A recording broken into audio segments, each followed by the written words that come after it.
Hi class. I am excited to talk about the reading comprehension strategies this week.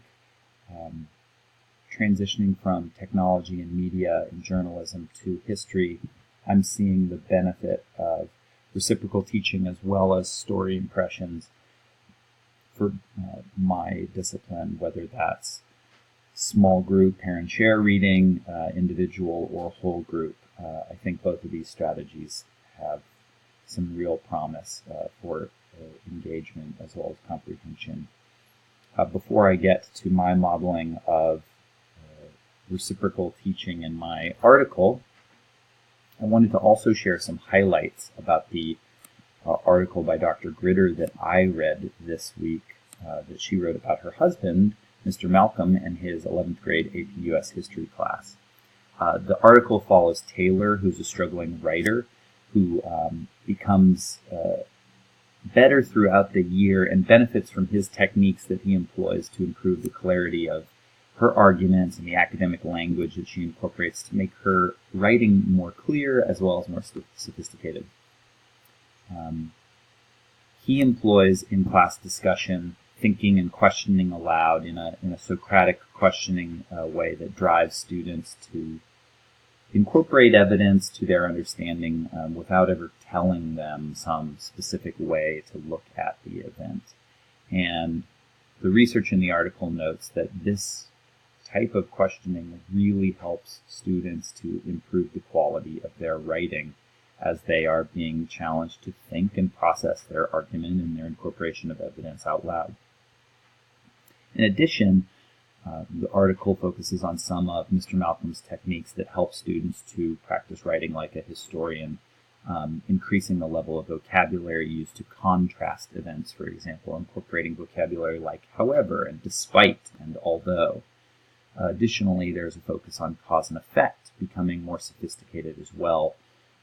Gives the example of America went to war because, which sounds a little less sophisticated and maybe more like an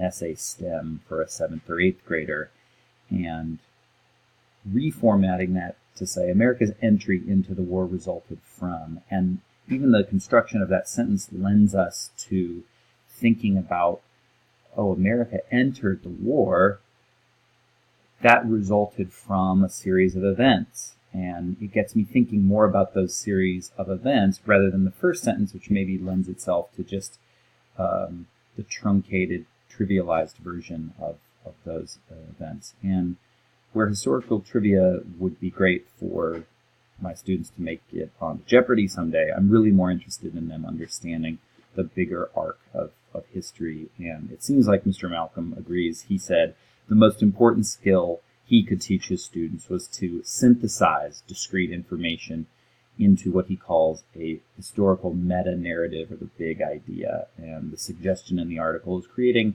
a word wall, but a thematic word wall, which gets us away from the memorizing of discrete historical trivia and thinking more about the larger arcs of history that maybe still impact our understanding of the world today. He also encourages his students to move past the summarizing of content and instead a deeper dive into evidence-based assertions about why historical events occurred and how one historical event created or responded to a causal chain. So thinking about that causal chain is what prompted my reading for the week that I will be going over and modeling my own comprehension strategies of. I'm really fascinated in phrases that we take for granted and the etymology or the origin of words and how those change over time and or how we don't really consider their initial use and where we come from. Although the story is somewhat apocryphal, the rule of thumb comes to mind. There is a thought that the rule of thumb back in the 1600s was used in a political cartoon to make fun of a British judge who made a ruling saying that the man could not beat his wife with a stick or a switch that was any wider than the width of his thumb. And although that story got passed down through the ages and was actually referred to in American case law, we use rule of thumb now very casually, just as kind of a staple rule or an adage almost, and we don't necessarily consider the origins of those phrases. So one of those phrases that is significant to me, and I found this article on NPR's Code Switch, is called the racial history of the grandfather clause. So at the beginning of my reading comprehension for this article, I would do a pre-teach on 6 different vocabulary words that I have written out here.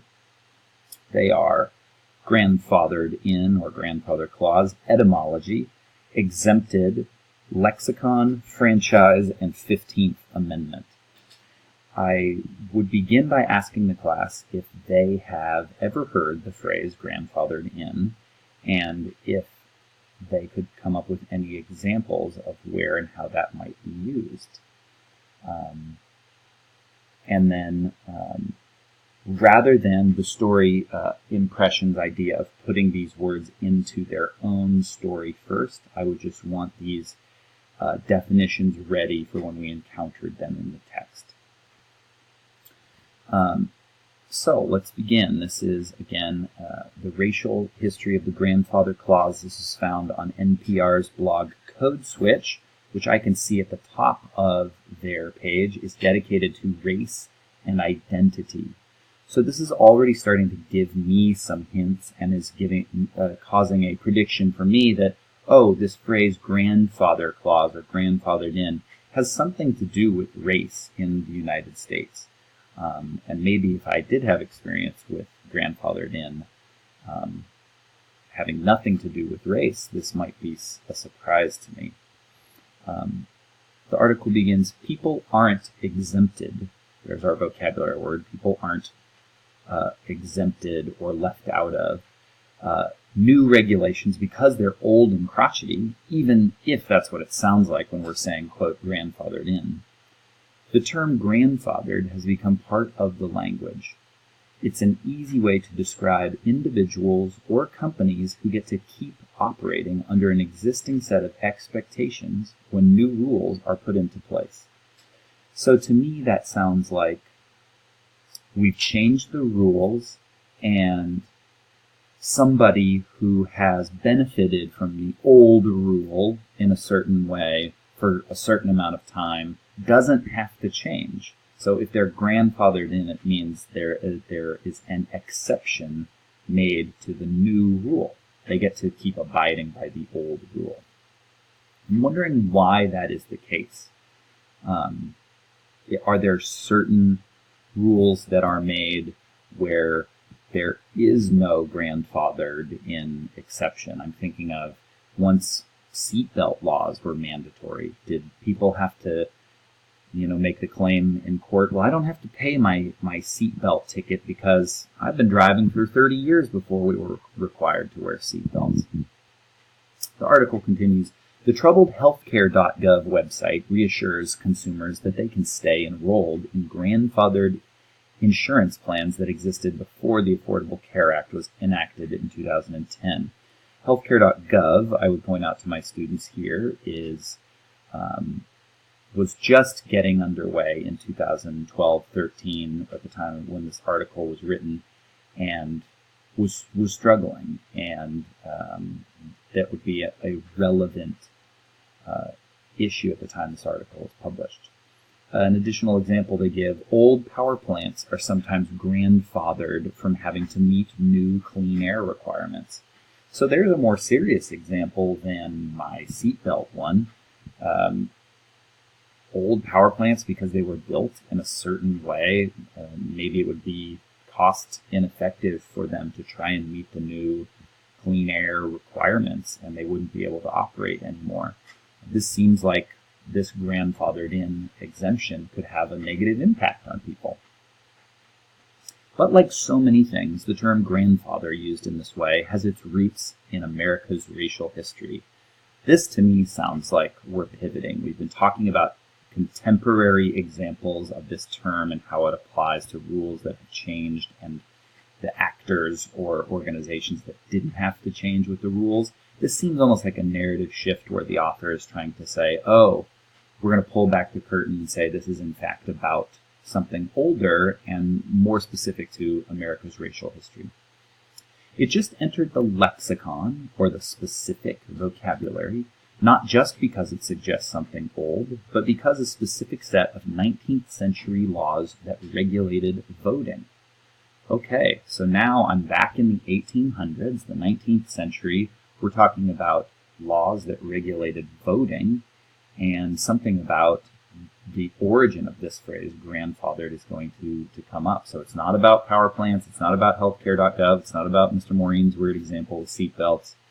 This is about voting back in the 1800s. The 15th Amendment, which prohibited racial discrimination in voting, was ratified in 1870. So one of our pre-teach vocabulary words was the 15th Amendment.